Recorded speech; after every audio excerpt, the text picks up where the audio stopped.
से शुक्राचार्य आते हैं। और शुक्राचार्य जब आए तो शुक्राचार्य बोलते हैं, ये तो समझ गए, ये भी तो त्रिकालदर्शी थे।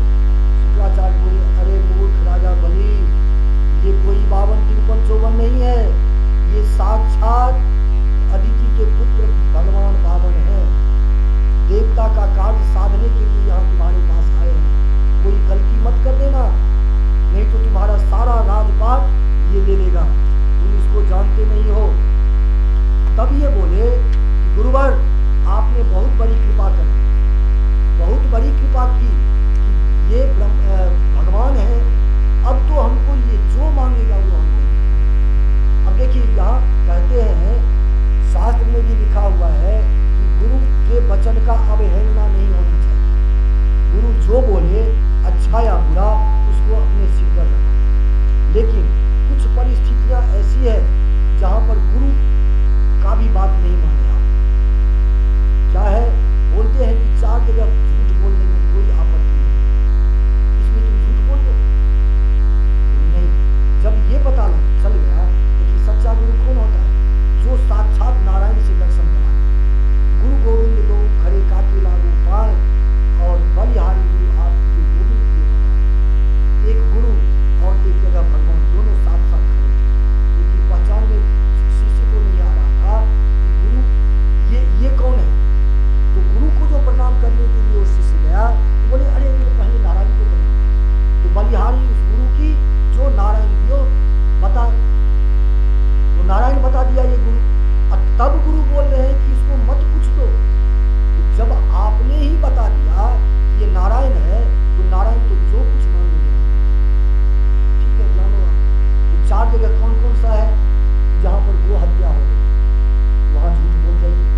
जहां पर दान देने की बात है, कोई रोके भी तो मत रुकिए आप, वहां मत रोकिए। चाहे गुरु जी मना क्यों ना करे, नहीं रुकिए। माता पिता मना करे, नहीं रुकिए। किसी की कन्या की विवाह नहीं हो रहा है, शादी नहीं हो रही है, उसमें यदि आपके झूठ बोलने से हो जाए, वहां पर झूठ बोल दीजिए। चाहे आपको पुत्र का शपथ क्यों ना खाना पड़े, कुछ नहीं होगा, शादी तो हो जाने दीजिए। जहां पर ब्राह्मण हत्या हो रही हो, यदि आप समझ जाए कि ये ब्राह्मण जो है निर्दोष है, इसको गलत फंसाया जा रहा है, वहां पर झूठ बोलकर भी यदि वो ब्राह्मण बचता है तो आप बचा लीजिए। और एक चौथा जगह क्या है, स्त्री पत्नी के भी पास झूठ बोलना है। अब इसका मतलब ये नहीं कि झूठ बोलने की छूट मिल गई। अब देखिए, पत्नी ऐसी चीज है कि हर बात यदि आप सत्य बताएंगे तो वहां कलह ही कलह होगा, दूसरा चीज कुछ नहीं। तो कोई बात ऐसी है कि वहां पर जाकर के आप झूठ बोल दो, आप झूठ में नहीं हो। तो गुरु की भी अवहेलना ना हो, अब ये देने के लिए तैयार हो। तो भगवान वामन देव बोलते हैं कि हम वैसे नहीं देते हैं, मेरा भी कुछ नियम है, हम ब्राह्मण हैं और गुरु के लिए दक्षिणा लेने के लिए आए हैं, तो हम संकल्प करके लेंगे, चाहे तुम इतना दो या इतना दो, संकल्प कर लो, उसके बाद। अब तो शुक्राचार्य की और समझिए ये हो रहा है कि अब तो सब दे देगा, अब तो मेरा भी पेट चलना असंभव हो जाएगा। इसी राजा के यहाँ से तो ले जाते हैं जो मेरा परिवार चलता है। तो इन्होंने क्या किया, अब होता क्या है कि संकल्प में दूर्वा, पुष्प, अक्षर, जल, सुपारी और कुछ दक्षिणा चाहिए और कुशा भी चाहिए। तो सब चीज जब हाथ में आ गया तो शुक्राचार्य ने क्या किया कि सूक्ष्म रूप बना करके, मच्छर का रूप बना करके उस कमंडलू की टोटी में प्रवेश कर गए। भगवान तो समझ गए अब जल ही नहीं निकल रहा है। शुक्राचार्य ये सोच करके उसमें बैठ गए कि जल निकलेगा तब तो संकल्प होगा, जल ही नहीं निकलने देंगे तो संकल्प क्या, खाक होगा। भगवान तो समझ गए। अब भगवान समझ गए तो बोले कि बलि, तुम्हारे घर में यज्ञ तो करते, कुशा तो होगा। हाँ कुशा है, लाओ कुशा। बस कुशा को उस टोटी में कुशा देते ही ऐसे ऐसे किया, शुक्राचार्य की नेत्र टूट गई। अब वो सामने खड़े हो गए, एक नेत्र से रुधिर बह रहा है, एक नेत्र से अश्रु बह रहा है। इसका मतलब क्या हुआ, दान देने में यदि आप किसी को दान दे रहे हैं और कोई रोकने के लिए आ रहा है और यदि आप नहीं रुके तो वो एक आंख से अंधा जरूर हो जाएगा, और यदि आप रुक गए तो दोनों आंख से अंधा वो भी अंधा भी हो जाएगा और पाप के भागी तो बनेंगे ही। तो इसीलिए कोई यदि दान दे रहा हो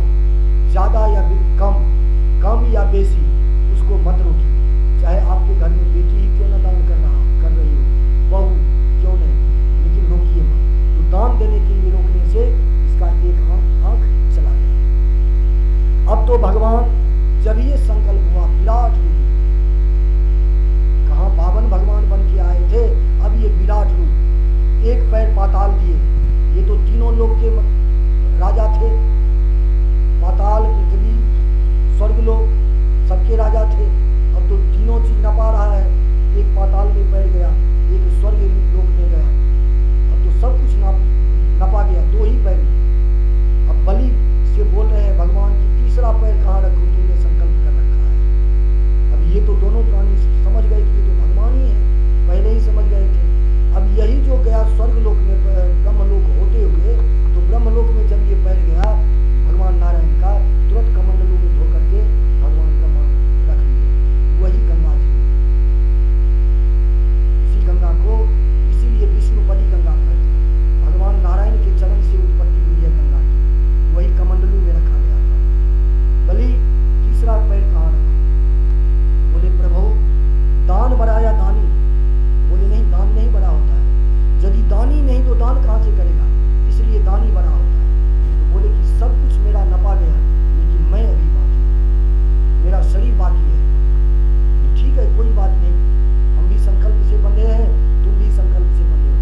तुरंत ऐसे सिर नीचे किए, भगवान का तीसरा पैर उसके सिर पर गया। अब देखिए दृश्य, आज तक लक्ष्मी जी को जो हमेशा भगवान की चरण सेवा में रहती है, उनको ये सौभाग्य प्राप्त नहीं हुआ कि चरण में, हाथ में ही चरण आया, माथे पर नहीं आया। लेकिन आज बलि, ऐसा व्यक्तित्व उनके पास, ऐसा व्यक्ति, इतना बड़ा दानी, जो उनके चरण पर भगवान ठाकुर के, नारायण के चरण है, एकदम आकाश से पुष्प वृष्टि हुई, सब चीज उसका ले लिया। उसके बाद यही दृश्य जो देखिए रत्नमाला, आगे चल के कथा आएगी, यही रत्नमाला आगे चल करके उतना राक्षसी बनी है। रत्नमाला है इनकी बहन, राजा बलि की बहन,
अनुयायी थे राक्षस लोग, उसको तो चलो कोई बात नहीं, वो शुरू कर दिया, लेकिन जो वैष्णव थे, जो भक्त लोग थे, उनको दिक्कत होने लगी।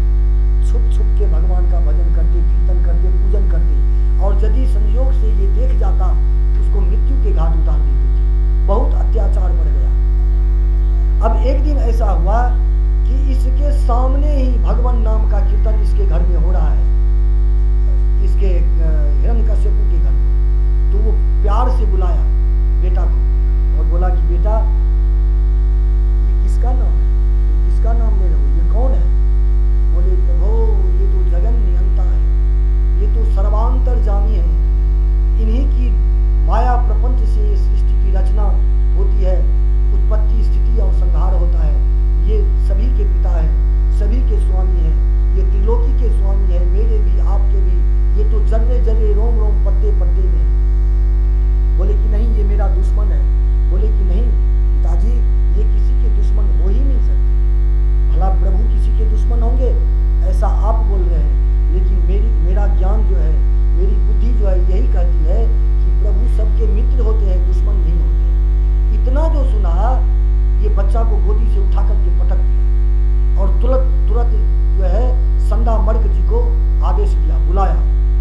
संडा मर्ग जी हैं इनके राक्षस विद्यापीठ के प्रोफेसर हों, विद्या गुरु हों, जो हों उनको बुलाए और संडा मर्ग जी को बुलाए और बोले कि इसको ले जाओ दैत्य गुरु आश्रम जो है वहाँ ले जाओ, उन्हें वहाँ जा करके दैत्य रूपी शिक्षा इसको दो, इससे हटाओ, इस मार्ग से हटाओ। लेकिन प्रहलाद तो प्रहलाद ठहरा, ये पढ़ाता कुछ और ये पढ़ता कुछ, ये हमेशा नारायण नारायण का जप करते रहते थे। एक दिन तो ऐसा हुआ कि संडा मर्ग जी कहीं गए हुए थे, ये सभी बच्चे को बैठा करके ज्ञान उपदेश देने लगे। भगवान ऐसे हैं, भगवान की पूजा करने से ये होता है वो होता है, और झूम झूम करके कीर्तन करते। अब आए संडा मर्ग जी, वो जो अब देखिए ऐसा करंट कि उसके शरीर से जो स्पर्श होता था वही सब कुछ भूल करके और नारायण नाम का स्मरण करने लगता था। जो भी आए रोकने के लिए सब झूमने लगे। ये बात पता चल गई ये हिरण्यकश्यप को।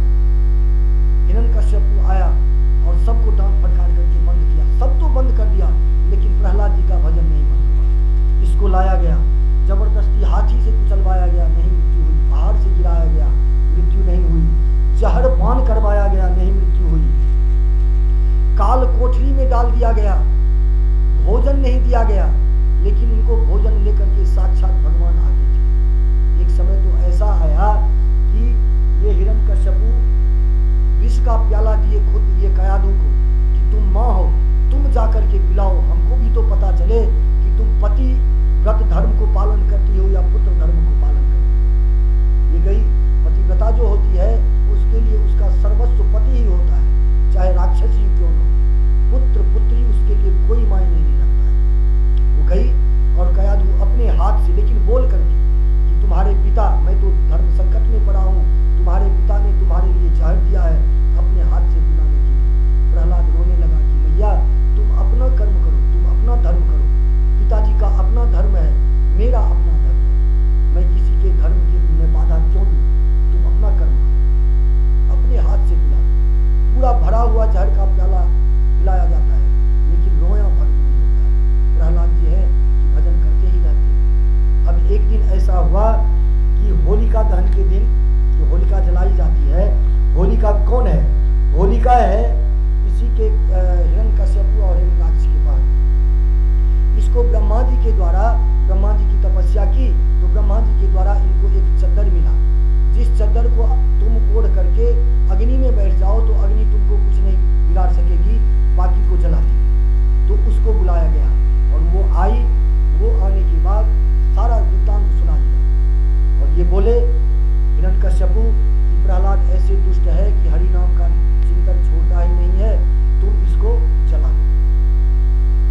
भगवान को पहचानो, पहचान के तो देखो। कहते हैं कि सूर अनेक मिले कन मांगत, पै पद सूर सो स्वाद कहाँ, पुनिताल मजीरा बजाती फिरे, मीरा मत वाली सी चाह कहाँ। तुलसी हरि राम कथा कितनों ने लिखी, श्री राम कथा कितनों ने लिखी, तुलसी जैसी मर्याद कहाँ। प्रतिखंभन में हरि बसते हैं, पर कारण को प्रहलाद कहाँ। मतलब ये हुआ कि सूर अनेक मिले, सूर तो अनेक, सूरदास तो अनेक मिल जाते हैं, लेकिन जो स्वाद सूर के पद में है वो कहीं नहीं है। ताल मजीरा बजा करके भजन करने वाले आपको बहुत मिल जाएंगे, लेकिन वो भाव मात्र मीरा में ही था। मीरा जिस भाव से भगवान का भजन करती थी वो भाव नहीं है अभी हमारे अंदर। प्रतिखंभन में हरि बसते हैं, पर कारण को प्रहलाद का। हर खंभे में, इसमें भी, इस माइक में भी भगवान है, इस फूल के पत्ते में भी भगवान है, इस स्टैंड में, हर चीज में, कन कन पत्ते पत्ते, रोम रोम, जर्रे जर्रे में भगवान का वास है। ऐसा बोलते हैं प्रहलाद जी अपने पिता से। कब? अब ये अंतिम समय है इनका, हिरण्यकश्यप का। तो ये हिरण्यकश्यप जोर से क्रोध से बोलता है गदा लेकर के कि क्या ये बताओ कि इस खंभा में भी तुम्हारा भगवान है, तुम्हारा नारायण है? तो प्रहलाद बोलते हैं एकदम शांत स्वभाव से। देखिए, जो भगवान के भक्त होते हैं वो एकदम शांत होते हैं। उसके पास, उसके सामने आप कितना भी चिल्ला करके बोलिए, लेकिन जो भगवान का भक्त है, जो भजनानंदी है, उसको तनिक भी गुस्सा नहीं आएगा। एकदम शांत स्वभाव से वो खड़े हैं। बोले, हाँ पिताजी, इस खंभे में भी अब तो इसको गुस्सा आया, और ये भी है तो बच्चा, बोल तो दिया, लेकिन अब मन में इसको संशय हो गया। संशय ये हुआ कि अभी तो मुझे कष्ट दे रहा था, लेकिन हम जो अभी बोले हैं कि इस खंभे में भी भगवान है, पता नहीं भगवान आएंगे कि नहीं आएंगे। जैसे ही इनके मन में, प्रहलाद जी के मन में ये बात आई, भगवान तुरंत हृदय में प्रकट हो गई कि बेटा तुम चिंता मत करो, मैं इस खंभे में मौजूद हूँ, तुम चिंता मत करो, तुम अपना काम करो, तुम अपने पिता को अपना काम करने दो। जैसे ही प्रहलाद जी महाराज ने बोल के कहा कि इस खंभा में भी भगवान है, अब इसको इतना गुस्सा आया कि गदा से दे मारी चोट। जैसे ही चोट मारा उस खंभे में, खंभा को विदीर्ण करके, खंभा को फाड़ करके नृसिंह भगवान, बोलिए नृसिंह भगवान की जय। अब ये तो ब्रह्मा जी से मांगा था कि न मैं नर से मरूं, न जानवर से मरूं, न मैं आदमी से, न जानवर से। ब्रह्मा जी की तुम्हारी सृष्टि जितनी है उससे किसी से नहीं मरूं, इसीलिए ये नृसिंह रूप में आए। नृसिंह का मतलब कि नर भी है, आदमी भी है और सिंह भी है। ऐसा कोई व्यक्ति है जो दो रूप में ब्रह्मा जी की सृष्टि में है कोई?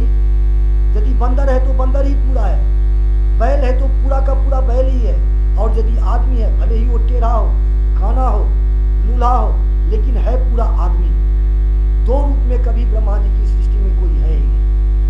अब जाकर के जब भगवान नृसिंह भगवान आए, तब तो पूरा सभा थर थर कांपने लगा। लेकिन इसके बाद तो वरदान का पावर है।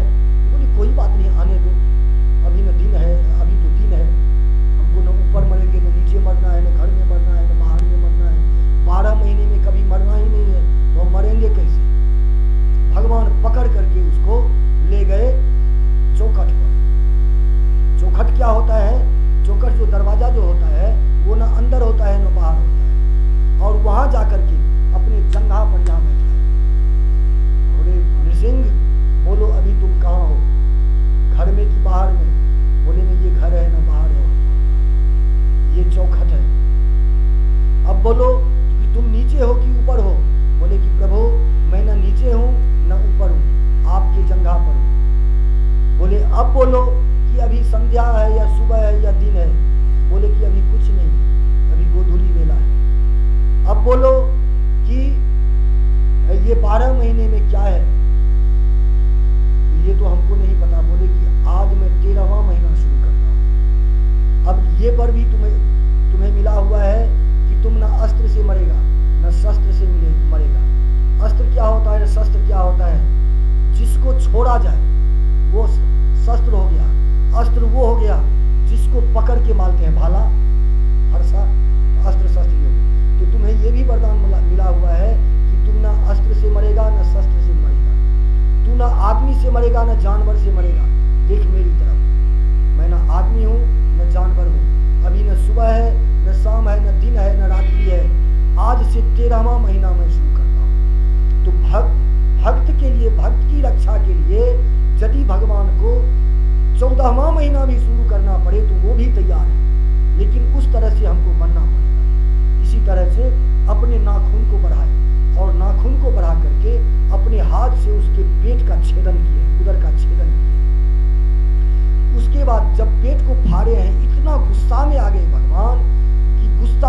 थर थर काँप रहे हैं और उसके पेट को फाड़ने के बाद दोनों हाथ से उसके पेट से अतरी को निकाल करके देख रहे हैं ऐसे ऐसे करके कि कहीं और हिरण्यकश्यप तो इसके उदर में नहीं है, उसको भी मैं अभी समाप्त ही कर दूंगा। अब तो सभी देवी देवता जितने हैं आकाश मार्ग में आकर के सभी ट्राई कर रहे हैं कि ठाकुर का गुस्सा कैसे शांत होगा।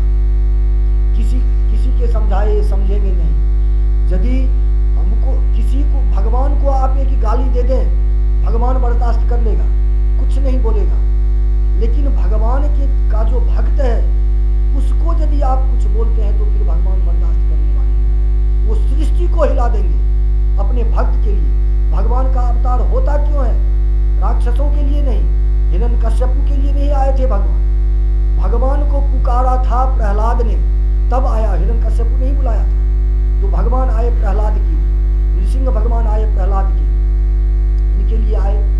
उसके बाद अब इनके गुस्सा को शांत कौन करे? तो एक देवता बोले कि जाकर के महालक्ष्मी को बोलो, पति कितना भी गुस्सा में हो, पत्नी यदि सामने आ जाए तो उसका गुस्सा ठंडा हो जाता है। तो गए, नारद जी को भेजा गया, गए वैकुंठ, मैया मैया मैया आप जल्दी चलो। कहाँ? प्रभु बहुत गुस्से में है, पता नहीं क्या हो जाए, धरती थर थर कांप रही है। चलो, जब भगवती महारानी लक्ष्मी आती है तो ऐसा रूप तो कभी देखी ही नहीं थी। भगवान का सौम्य रूप देखे थे, भगवान के कोमल रूप देखे थे, ऐसा खूंखार रूप तो कभी देखे नहीं थे। ज्यों ही ऐसे करके नारायण से नजर मिलाए, यूं हुंकार मारे नृसिंह भगवान। अब इनका एक कदम यहाँ, दूसरा कदम तो वैकुंठ में ही जाके गिरी, हाँफती हुई। राम राम, ऐसा रूप तो हम कभी नहीं देखे थे, ऐसा मेरा स्वामी हो ही नहीं सकता है, तुम लोग झूठ बोल रहे हो। अब इनको नहीं विश्वास हो रहा है। अब इनका गुस्सा को शांत कौन करे? तब प्रहलाद को आगे किया गया। क्यों? कि बच्चा चाहे कितना भी क्रोधी आदमी हो, राक्षसी होगा, वैसा दुष्ट व्यक्ति अभी भी है कि बच्चा को उठा लेता है। सुनते हैं, आए दिन सुनते रहते हैं कि बच्चे का चोर आ गया, उसको उठा करके ले जाता है, किडनी निकाल लिया, ये निकाल लिया, बेच देता है और उसकी हत्या कर देता है। लेकिन कितना भी दुष्ट प्रवृत्ति का हो या खूंखार हो, बच्चे पर क्रोध नहीं करता। तो प्रहलाद जी को सामने किया गया और प्रहलाद जी जाकर के ऐसे हाथ जोड़ के प्रार्थना की। जब प्रहलाद जी ने प्रार्थना किया, सत्यं विधातुं निज भाषितम व्याप्तुं च भूतेश्वर शुक्लेषु चात्मना और दृश्यतात्यद्भुत रूप मुद्वहन स्तंभे सभायां न विगन्नमानसम्। न आप मृग हैं, न आप मनुष्य हैं, आपके माया से ये जीव जो है बंधे हुए हैं, आपकी ही माया से आपको पहचान नहीं पाते हैं। हे प्रभु, आप तो सर्वांग